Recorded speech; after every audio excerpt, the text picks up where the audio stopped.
اچھی بات تو یہی ہوتی ہے جو کام اخلاق سے ہوتا ہے وہ مار پیٹ سے نہیں ہوتا. جتنا اولاد کو عزت دے کے اس کو اس کی عزت کا خیال کریں گے اتنا بچہ اچھا نکلے گا انشاءاللہ. مار تو بالکل ایک آخری درجہ ہے. جب بالکل کسی صورت میں جیسے پھوڑے کا پہلے علاج یہ نہیں ہوتا کہ ایک دم اس کو بلیڈ سے کاٹ دیا جائے. پہلے تو بھائی مرم لگا لو, نہیں ہو رہا اینٹی بایوٹک کھلاؤ تو پھوڑے ٹھیک ہو جاتے ہیں اکثر. پھر بھی ٹھیک نہیں ہو رہا پھر آپریشن کی طرف آتے ہیں. ایک دم ڈائریکٹ آپریشن کی طرف آ گئے تو اس کے سائیڈ افیکٹ بھی ہوتے ہیں. کیا خیال ہے؟ ٹھیک ہے نا. تو اس لیے جو والدین بلا وجہ اولاد پہ سختی کرتے ہیں, محبت سے بات نہیں کرتے, ان کو عزت نہیں دیتے, ان کو سمجھاتے نہیں ہیں, ان کی غلطیوں پہ چشم پوشی بھی کرنی چاہیے کہ چلو ساری چیزیں ٹھیک نہیں ہوتی, یہ غلط ہو گئی. تو ایک بندے نے مجھے خود بتایا, کہہ رہے میں اسکول میں پڑھتا تھا کو ایجوکیشن, تو کسی لڑکی کو اس نے چھیڑ دیا, اللہ معاف فرمائے, آپ نہیں چھیڑنا شروع کر دیں. جب چھیڑا ہے تو وہ لڑکی اور اس کی اماں پہنچ گئی اس لڑکے کے گھر میں. پہلے غیرت مند لوگ ہوا کرتے تھے نا, آج چھیڑ دو تو خوش ہوگی, سہیلی کو بتایا کہ الحمدللہ چھیڑ کے آئی ہوں ماشاءاللہ, اللہ نے اتنی عزت دی ہے کہ اب مجھے بھی لوگوں نے چھیڑنا اور ماں باپ خوش ہوں گے ماشاءاللہ, ہماری بچی بھی بالغ ہو گئی بھی ماشاءاللہ. خیر تھوڑا سا زیادہ ہو گیا لیکن بہرحال کچھ اسی قسم کا سیٹ اپ چل رہا ہے. تو پہلے یہ پرانا 20-25 سال پرانا واقعہ, وہ مجھے بتا رہے تھے کہ ہم نے کہیں چھیڑ دیا, آنکھ میں ٹکا ہو گیا کہیں, تو لڑکی کو غصہ آیا, میں عزت دار, مجھے اس نے ایسے کیوں دیکھا, تو اماں کو بتا دیا اس نے. اماں پہنچ گئی اس کے گھر, لڑکے کے ابا کے گھر. تو کہہ رہے وہ ابا شکر ہے گھر پہ نہیں تھے, اماں کو بتایا. تو کہہ رہے جب میری ماں کو بتایا کہ تمہارا بیٹے نے میری بیٹی کو چھیڑا ہے. صحیح ہے, اللہ کے بندوں اگر چھیڑا بھی ہے تو پورے محلے کو بتانے کی کیا ضرورت ہے بھائی, اپنی عزت اپنے ہاتھ میں ہوتی ہے نا. چلو خیر یہ صرف اماں ہی کو بتایا لیکن یہ لوگ پوری دنیا میں مشہور کر دیتے ہیں. تو اس کی ماں نے کیا بولا, وہ شخص مجھے خود بتا رہے کہ میری والدہ نے بولا کہ میرا بیٹا ایسا نہیں ہو سکتا, یہ ہر جرم کر سکتا ہے مگر کسی کی بہو بیٹی پہ غلط نگاہیں نہیں ڈال سکتا, میں نے اس کو ہمیشہ حلال کھلایا ہے حرام. وہ بیٹا کہہ رہا ہے یار میری ماں کے جب میرے بارے میں یہ کمنٹس, تو میں تو شرم سے زمین میں بولو بھائی گڑ گیا. یار میری ماں مجھے اتنا اچھا سمجھتی ہے. کہہ رہے اس چیز نے مجھے مجبور کیا کہ آئندہ میں یہ حرکت بولو بھائی نہیں کروں. ماں کہہ رہی ہے یہ نہیں ہو سکتا بھائی, اتنے گھٹیا نہیں ہیں ہم لوگ, اتنے برے نہیں ہیں, اتنے گھٹیا خاندان کے لوگ نہیں ہیں ہم کہ ہمارا بیٹا جا کے دوسرے کی بہنوں اور بیٹیوں کو چھیڑنا شروع کر دے. ایسا نہیں ہو سکتا, کچھ اور کیا ہوگا. تو کہہ رہے وہ حالانکہ کہہ رہے ہم چھیڑ چھاڑ کے آئے ہوئے تھے ٹھیک ہے, لیکن ماں کی طرف سے یہ جو عزت ملی نا, کہہ رہے اس چیز نے مجھے آئندہ اس جرم سے روک دیا کہ بھائی نہیں ہوگا, اب نہیں ہوگا. جیسی ہماری ماں ہمیں سمجھتی ہے تو ہم, آج کل الٹا ہوتا ہے. ابا کے پاس کیس آتا نا, ابا پتہ کیا ابا کیا کرتے, ابا بولتے چھیڑ دیا, مجھے تو پہلے ہی پتا تھا یہ کیا کرے گا, یہ دنیا میں سالہ کسی کام کا یہ ہے نہیں. میں تو پیدا ہوا تھا جس قسم کی آنکھوں سے یہ نرسوں کو دیکھ رہا تھا, اسی وقت میں نے اندازہ لگا لیا تھا کہ یہ ٹھیک ہے بھائی. جب یہ پیدا ہوا تھا نا تو جس طرح یہ نرسوں کو دیکھ رہا تھا, مجھے اسی وقت اندازہ ہو گیا تھا یہ بندہ ٹھیک. تو اس سے کیا ہوگا بھائی, اس میں اور نیگیٹو جذبات. یار میرے ابا میرے کو سمجھتے میں تو آدمی 2 نمبر ہوں, تو پھر تمیز سے 2 نمبر کیا, پھر 4 نمبر بن کے دکھاؤ نا. ایک شخص نے ہیروئن پی, نوجوان لڑکا تھا, انتقال ہو گیا اللہ مغفرت فرمائے, حالانکہ شریف آدمی تھا. اس کی صحت تھی خراب, بیچارے کو بنتی, حالانکہ کوئی بیماری نہیں تھی مگر اس کی صحت ہی نہیں بن پا رہی تھی, ہڈیاں نکل رہی ہیں, چہرہ اندر جا رہا ہے. تو لوگوں نے کیا کہنا شروع کر دیا, یار لگتا ہے تم پیتے ہو.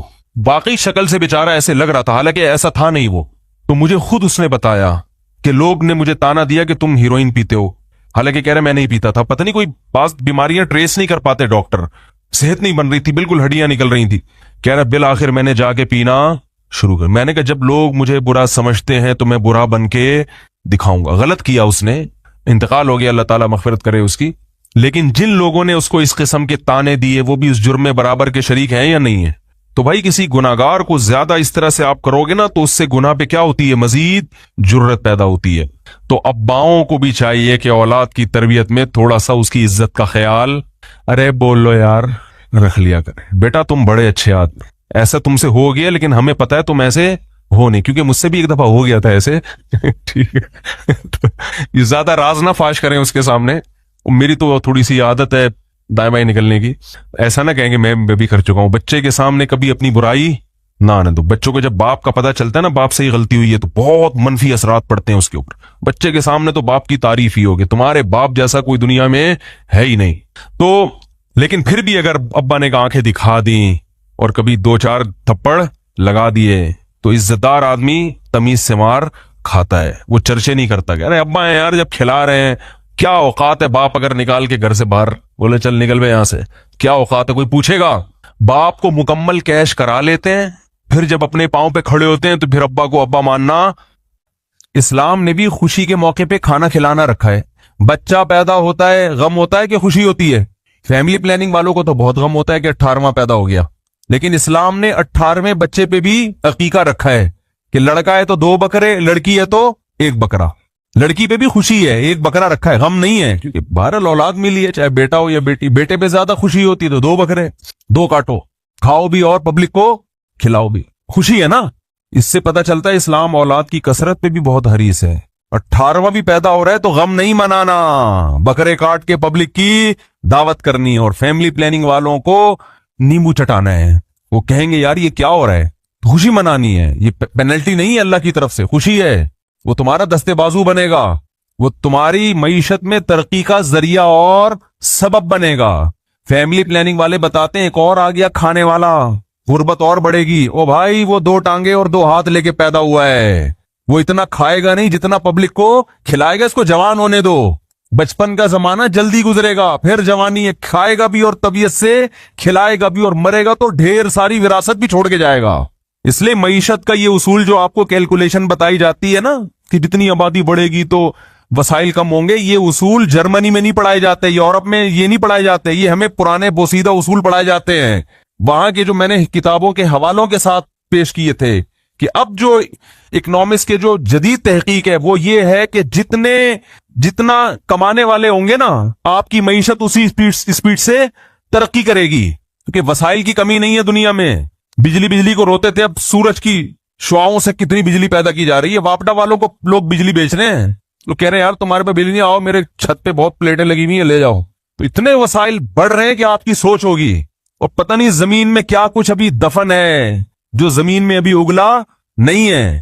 وقدر فیہا اقواتہا, اللہ فرماتے جب میں نے زمین کو بنایا تو جتنے لوگوں نے قیامت تک اس کے لیے اس میں آنا تھا نا, ان سب کی ضرورات کا انتظام میں نے زمین میں پہلے کر دیا. قدر فیہا اقواتہا, یہ قرآن کے الفاظ ہیں.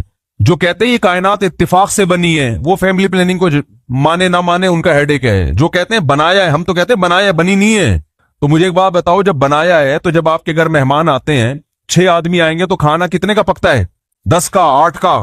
تو جب اللہ نے انسانوں کو پیدا کرنا ہے تو ان کی ضرورت کا سامان کم رکھے گا یا زیادہ پہلے سے رکھ دے گا؟ جو خدا ہے اس کو یہ خیال نہیں ہے, اور اس کے بنے ہوئے انسان جو ہے نا جب وہ مہمان بلاتے ہیں تو 6 کے بجائے 8 کا پکاتے ہیں احتیاطاً, کہ کچھ لوگ مفت دیکھ کے پھوڑنا بھی شروع کر دیتے ہیں نا. تو اس لیے فیملی پلاننگ والے کو لفٹ کرانے کی بالکل بھی ضرورت نہیں ہے. یہ خود بھی ڈوبے ہیں, تمہیں بھی برباد کریں گے. ان کا اپنا فیملی نہیں ہے تو سسٹم کہاں سے ہوگا؟ کہہ رہے فیملی پلاننگ, وہ پلان کر کے فیملی ختم کر دیا آپ نے. ایک آدھ بچے کو فیملی تھوڑی کہتے ہیں. خاندان کا مطلب خاندان لفظ بتا رہا ہے کہ کچھ ہو, ہزار گز کے بنگلے خریدے جا رہے ہیں, اس میں پبلک ہی نہیں ہے. مجھے ایک صاحب اپنے گھر میں لے گئے اسلام آباد میں, بہت بڑا بنگلہ, یہ کمرہ, یہ بیڈ روم, یہ فلانا, یہ اس کے لیے, یہ اس. میں نے کہا بندہ تو ہے نہیں یہاں پہ, ایک بیوی, ایک بچہ, ایک آدھا دبا, ایک آدھا دما, تو کیا ضرورت ہے یار اس کے لیے؟ ویسے کرائے پہ لے لیتے, رینٹ پہ کوئی جگہ لے لیتے. اتنے بیڈ روم, اتنے دیواریں کھا رہی ہیں, کھاتی ہیں دیواریں. گھر افراد سے بنتا ہے. خیر کیا بات چل رہی تھی جی؟ ہاں تو میں یہ عرض کر رہا تھا, یہ فیملی پلاننگ پہ آتا ہوں تو پھر گھوم جاتا ہے. آپ کے فائدے کے لیے, میرا کوئی فائدہ نہیں ان تقریروں میں, کیونکہ میں دیکھ رہا ہوں لوگوں نے اپنی زندگیاں برباد کر دی. بچوں سے گھر میں رونق ہے یار, آنکھوں کی ٹھنڈک ہے. بچے ہی نہ ہو گھر میں, آپ دوسروں کے بچوں کو دیکھ کے پریشان ہوتے یار اتنے بچے کیسے سنبھالتا ہے. وہ اس لیے کہ وہ آپ کے نہیں ہے, اس کے ہیں, آپ کو برے لگ رہے ہیں. جب اپنے ہوں گے تو کیسا نیلا پیلا ہو. دیکھو بچوں کو نظر بد سے بچانے کے لیے مائیں نے کیا کیا ہوا ہوتا ہے. میں بعض دفعہ بچوں کو دیکھتا ہوں, کسی کے بچے, اپنے بچے تو سب کو مجھے بھی اچھے لگتے ہیں, تو میں ان ماؤں سے کہتا ہوں اس میں نظر لگنے کی کوئی چیز ہی نہیں ہے. کہتے ہیں مولوی صاحب دم کر دیں نظر نہ لگے. او بھائی اس میں کوئی چیز ہی نہیں ہے, نہ اس کا رنگ ہے, نہ اس کی کوئی پلکیں ہیں, کوئی بڑی بڑی ہو خوبصورت پلکیں, نہ ناک ہے. لیکن ماں کو ڈر ہوتا ہے, اس کی نظر میں وہ اس کا بیچارہ جیسا بھی ہو وہ سمجھ رہی ہوتی ہے اس سے زیادہ حسین دنیا میں کوئی ہے ہی نہیں. او بھائی نہیں, میں ان کو بتاتا ہوں یہ نہیں, یہ دوسروں کی نظریں اتار دے گا. جس کو نظر لگنے کا خطرہ ہے اس کو لے جا کے بٹھا دو. ماں کے سامنے تو نہیں کہتا وہ بیچاری. تو جب اپنے ہوں گے میرے بھائی, اس سے زیادہ آپ کو اچھا دنیا میں کوئی نہیں لگے گا.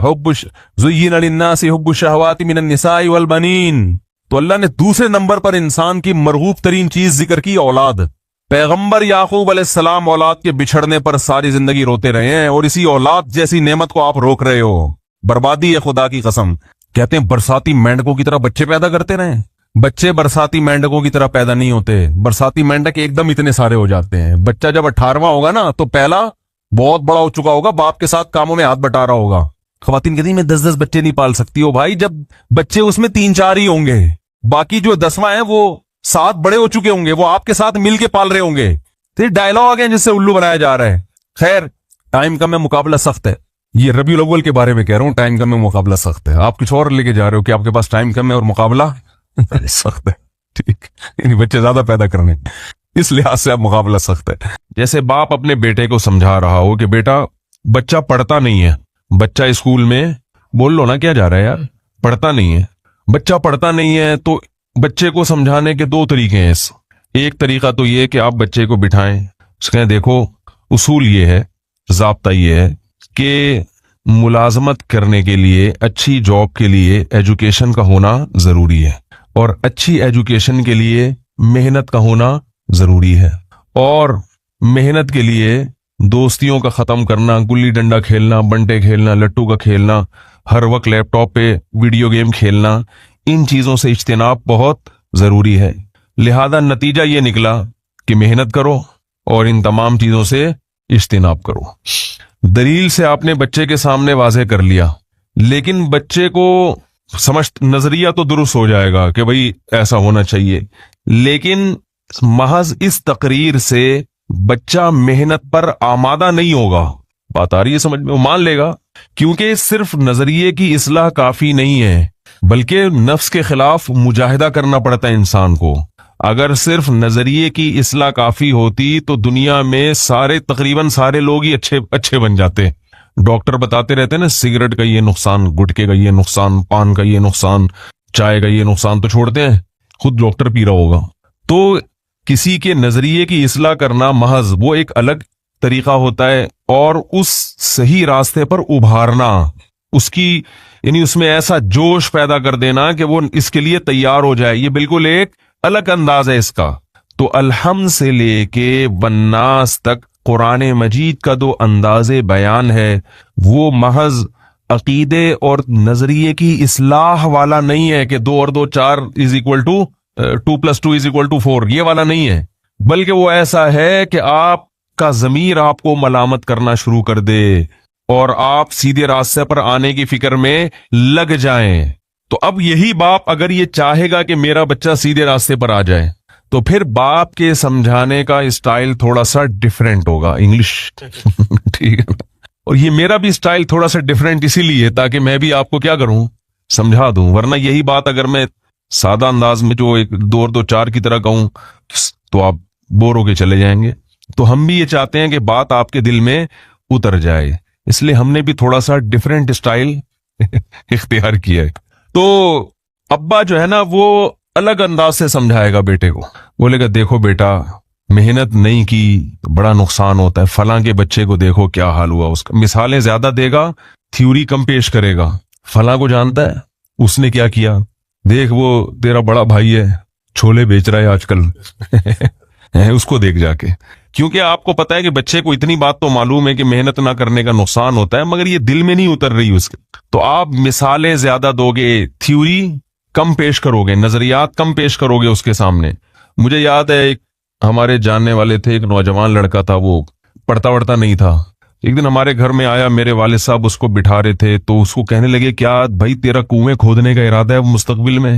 ہے بھائی، گڑھے کھودے گا، کدال چلائے گا، اگر یہ ارادہ ہے تو ٹھیک ہے، تو کیوں نہیں بہتر ہے کہ تھوڑا سا پڑھ لے، محنت کم ہو اور ارننگ زیادہ ہو۔ جو بڑے، اس کا یہ مطلب نہیں ہے کہ بھائی جو بیچارہ کنویں کھود رہا ہے وہ ناکام ہے، میں صرف ایک مثال سے سمجھانے کی۔ بہت سے کنویں کھودنے والے جنت میں ہوں گے، بہت سے پڑھے لکھے جہنم میں ہوں گے، لیکن آپ سمجھانے کے لیے، دنیاوی کامیابی کے لیے آپ اس کو مثالیں دیں گے، مختلف طریقوں سے دھمکیاں بھی دیں گے۔ آپ اس کو لیں گے بیٹا دیکھ، آج تو نے اسکول سے چھٹی کر لی، میں نے برداشت کر لیا، کل اگر چھٹی کی نا تو یہ دیکھ رہا ہے، ایسے کہتے ہیں نا، یہ دیکھ رہا ہے، یہ 5 انگلیاں تیرے منہ پہ چھاپ دوں گا میں صحیح ہے نا؟ یہ اسٹائل ہوتا ہے دھمکیوں کا۔ تو دھمکیاں بھی دے گا, لالچ بھی دے گا کہ بھئی اگر تمہارے امتحان میں نمبر اچھے آ گئے تو چلیں گے مری گھومنے پھرنے کے لیے, نتھیا گلی میں بندر دیکھ کے آئیں گے.